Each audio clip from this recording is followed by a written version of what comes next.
Bonjour, nous sommes le mercredi 10 juillet 2019 et je vous propose la situation des cultures de cette semaine. Alors pour les maïs poussent très rapidement puisqu'on a aujourd'hui des parcelles qui ont dépassé 12 feuilles, voire 15 feuilles, avec la sortie des panicules dans les secteurs les plus précoces comme la vallée de la Marne ou la vallée de l'Aisne.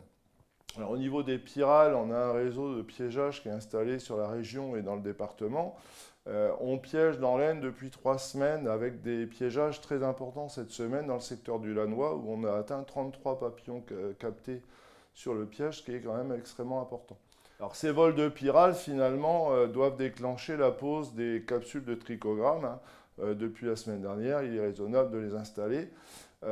Pour la lutte chimique, il est trop tôt. Alors pour l'instant, on ne voit pas de ponte de pyrale sur les feuilles de maïs. Et l'intervention chimique, elle, vise à détruire les chenilles baladeuses. Donc pas de ponte, pas de chenilles.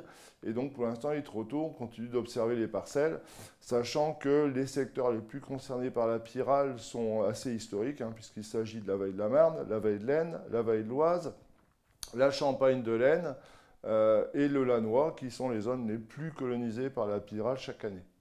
Donc pour les maïs, on maintient la surveillance et on continue d'observer les pontes. Alors par rapport à l'actualité, aujourd'hui, les escourgeons, les orges d'hiver ont été récoltés.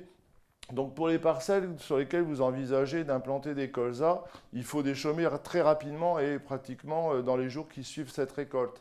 Alors pourquoi? Tout simplement parce qu'on a réalisé des profils culturaux sur un certain nombre de parcelles depuis 3 semaines et on s'aperçoit qu'on est dans le même contexte que l'année dernière, c'est-à-dire avec des sols complètement desséchés sur des profondeurs très importantes et que finalement, si on laisse les chaumes, on risque d'avoir de l'évaporation par capillarité assez importante.